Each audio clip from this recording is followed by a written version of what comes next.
Hi, I'm Veronica and welcome to my channel. Today I would like to show you what I do when I start feeling increasing tension and pain in my back. Now, for the record, the chronic pain in the bum or in the back used to be my problem, and this is gone for a long time now. But that doesn't mean that from time to time, depending on what's going on in my life, it's not coming back. So it would just turn up as an increased tension, and then it will come, and it comes usually in a very specific pattern, which always makes me realize that this has nothing to do with any particular movement I did or nothing like that. I definitely didn't injure myself. But once I start getting this pain that kind of travels, and it's in my right shoulder one day, and then it's my left lower back the other day, and then it's in my right bum cheek the other day, then I know, oh, there's probably something else going on here. So it's very important to recognize that uh, it's very useful to look from the bird eye view and see all the things that are happening in your life that might be contributing to that pain. So rather than searching for like this one movement maybe you made, or you overwork yourself, or trying to find some explanation like this, you can rather look at things like how much stress you are going through currently. Is there any emotional upheaval that is going on? And obviously, if you've not been moving for a long time, that might be another contributor. So here the weather was really bad for a couple of weeks. I spent much more time just staying home than normally, and I probably had a higher level of stress than I usually do. So everything combined, I'm really not surprised that this pain came.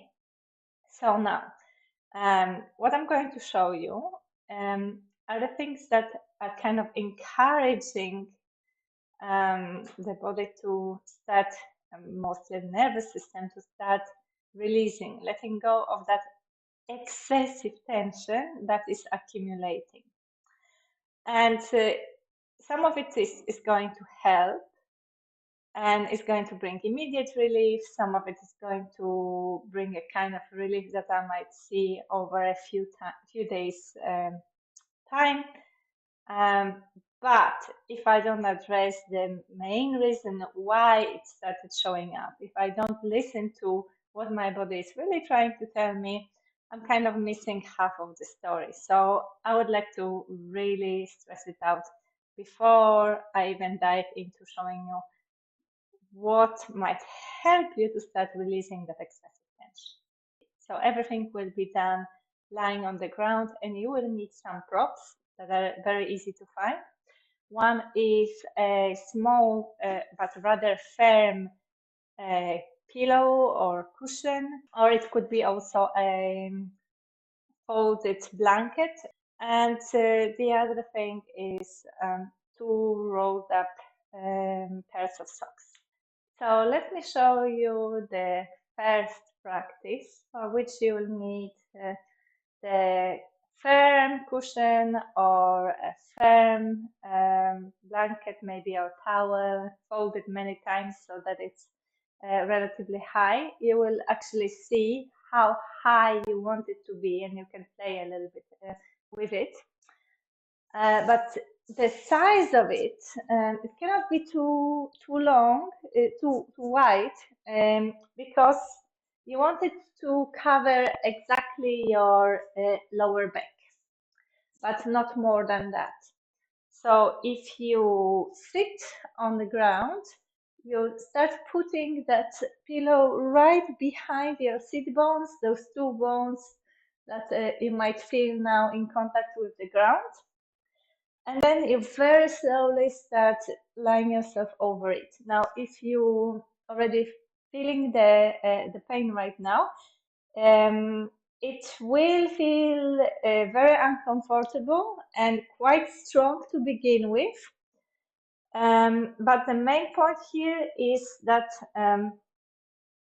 it's meant to release with some time, as you're giving your body the signal that this is actually okay to be in this shape, and you have the support right underneath your back, so that there is no need for holding or gripping.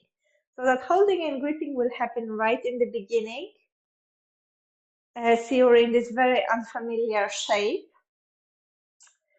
But then your task will be to breathing into it and really inviting the weight of your back to sink into that support that is underneath you.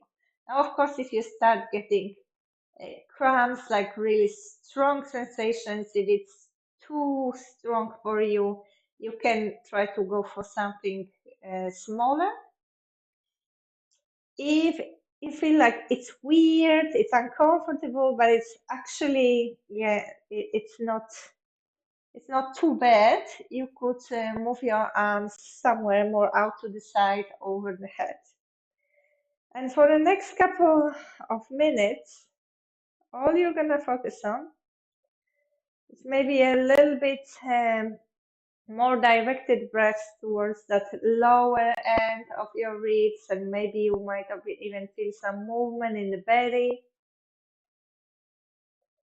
And the exhalation will be for you the invitation to give some weight, some more weight of your body into that support underneath you. So you are in, in this shape of extension, but you are actually sending the signal that this is fully supported shape, that there's nothing for you to hold in it, that you are being held from underneath, and you can start sinking into it, releasing into that support underneath you. There might be, maybe you will notice it, that it's not, all the sensations are not all the time the same. They are not all the time exactly in the same place on the scale of intensity. Now it's all changing. Maybe there will be some intense moments, it will come and go and settle again.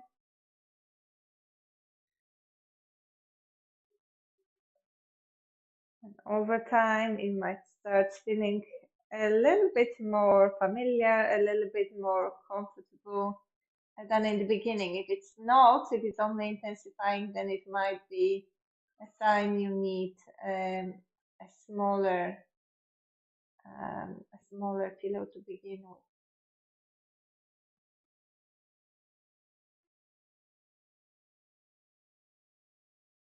So we're gonna stay here for a while longer, just because it really takes time. All of this work, it does take time. To send those safety signals, to wait until all the soft tissues start responding, and check what else maybe you are tensing up in your body that you don't really need to tense up. Maybe it's your legs. I noticed that I'm holding on my legs unnecessarily. So maybe it's some tension in the legs or in the pelvic floor, maybe in the face. So anywhere else you notice unnecessary holding, see if you can release that as well. So you're really letting go all of your weight down into that support underneath you. And maybe let's stay just a couple of breaths more.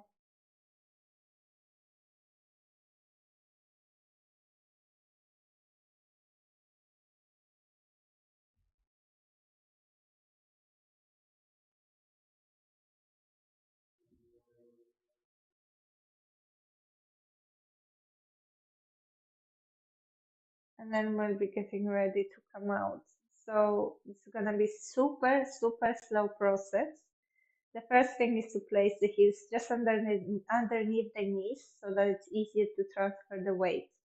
And now the main point here is you try not to turn on the muscles in the back as much as possible. You're going to use shifting the weight to the feet and focus on giving the weight down to the feet rather than trying to lift anything. So you're not really lifting the pelvis, you're not engaging the back muscles, you're giving more and more weight for the feet. And as you keep doing that, you will notice that at some point your pelvis starts tilting and it starts lifting off the ground.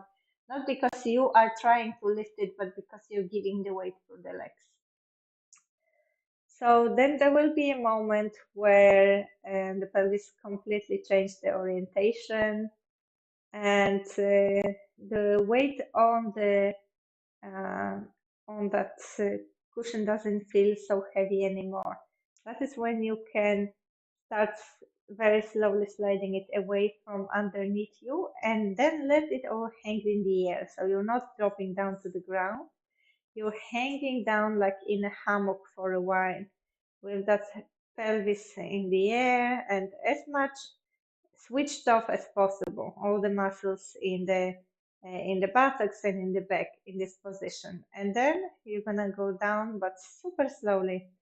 So each exhalation is a chance to lower just one vertebra at a time.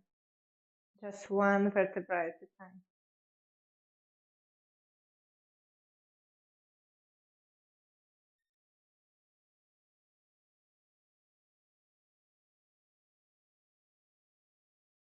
So that you're lowering first the mid back, then your entire lower back, one vertebra at a time.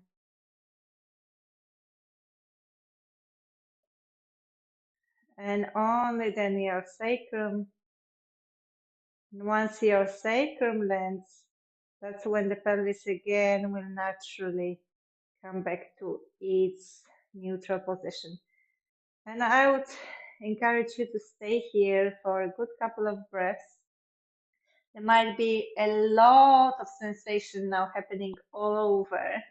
There might be lots of kind of tingling and throbbing and maybe heat, all sorts of sensations all around the lower back and maybe even lower towards the sacrum.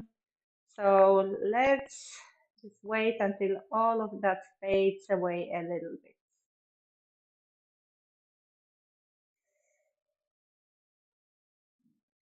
And notice how it is to be here in this position, and can you invite your body to rest a little bit more? So maybe there are some parts of the body that you're tensing up. Maybe you can give more weight through the feet, through the whole back of the pelvis, through the whole rib cage and the shoulder girdle, and through the head.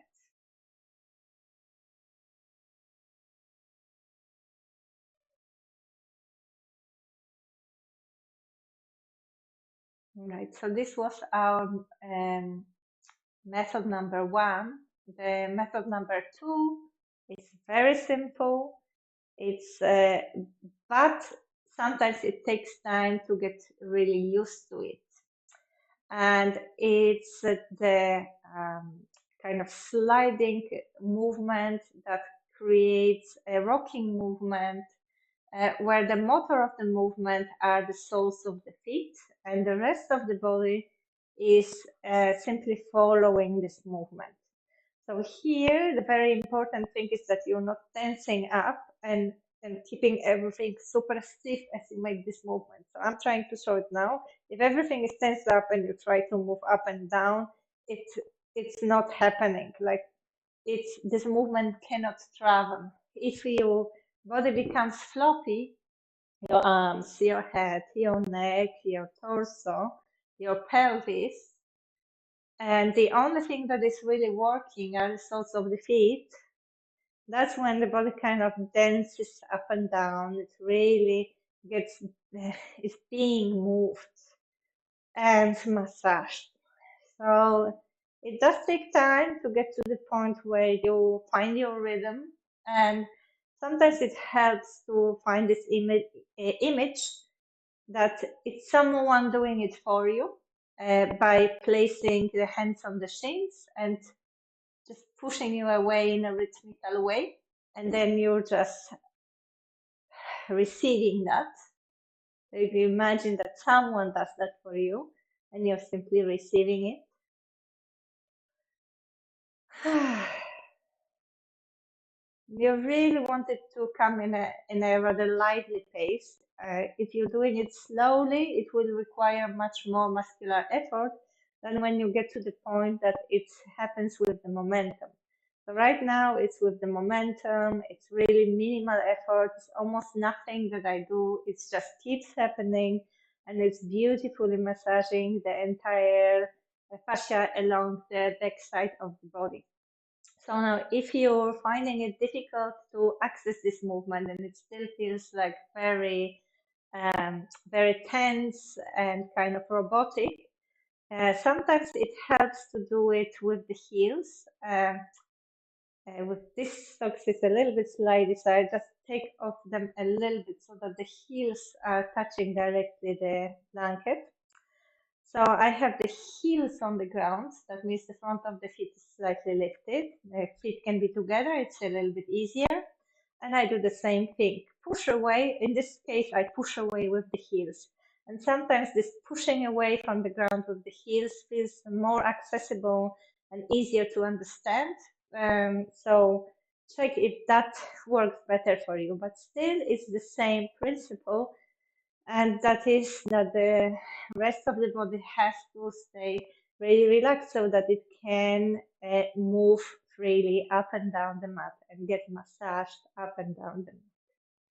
And you know it's happening if your shoulders are moving, if your head is nodding, if your pelvis keeps changing shape and or it's tilt, then you know this is definitely happening. And you can go with that for quite a long time, but whenever you feel that this has been complete for you, you can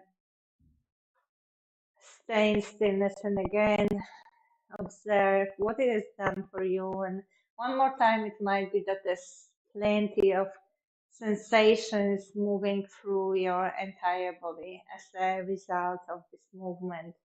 The warmth, the tingling, the pulsation, whatever it might be for you, let it pass through you.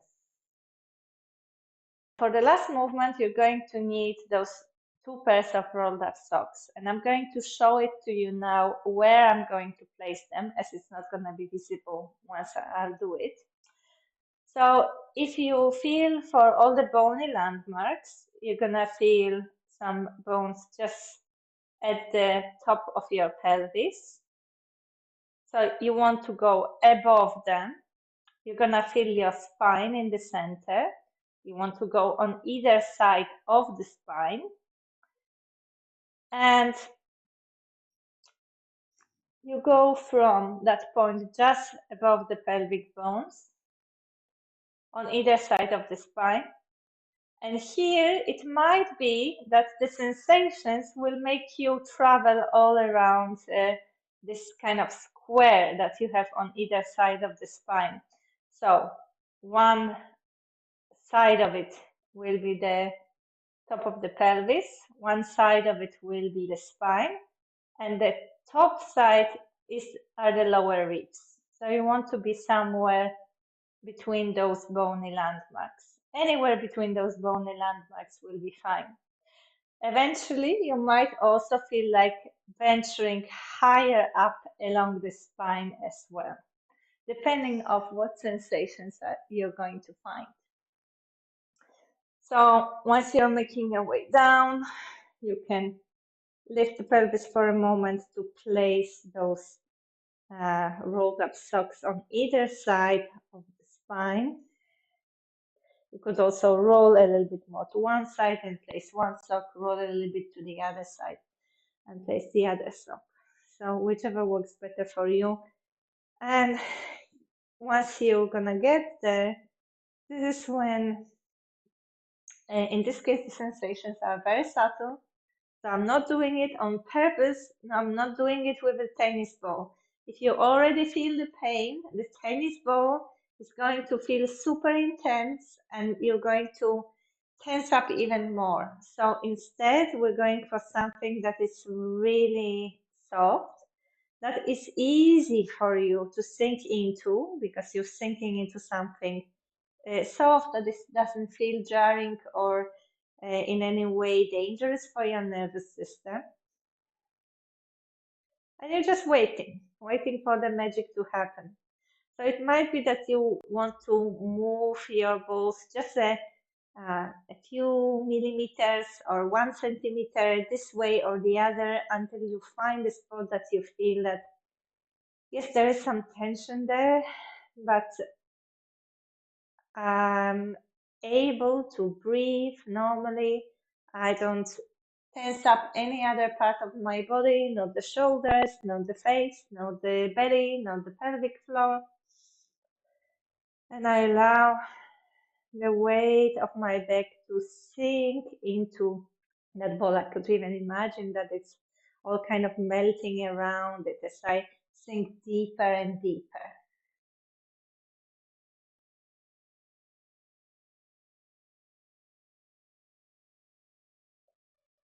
And this process, it does take a long time. It takes some convincing. So you could easily stay at one spot for something like 5 minutes, 10 minutes.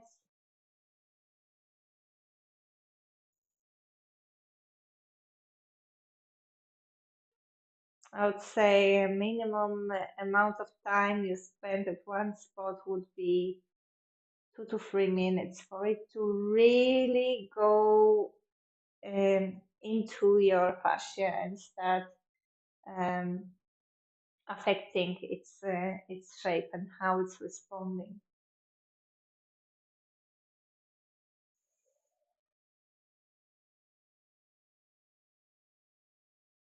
So it's almost like an art of non-doing or undoing. And you might be staying with all those sensations as they constantly change.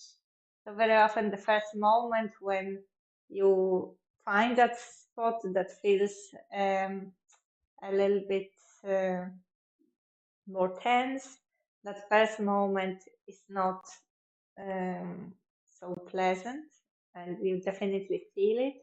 And then after a couple of minutes, you realize you don't feel any sensations there at all, or it almost feels like a pleasant sensation. So then, this is a sign for you to move just a tiny bit farther. And it might be that again, you will start the process from the beginning. That first sensation of like, I'm not so sure about it. Can I really melt into it? Can I really release into it?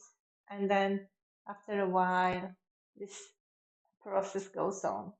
So as it can take a good half an hour, 40 minutes to really go through the entire back like this, I'm going to leave you with that and keep exploring and keep traveling.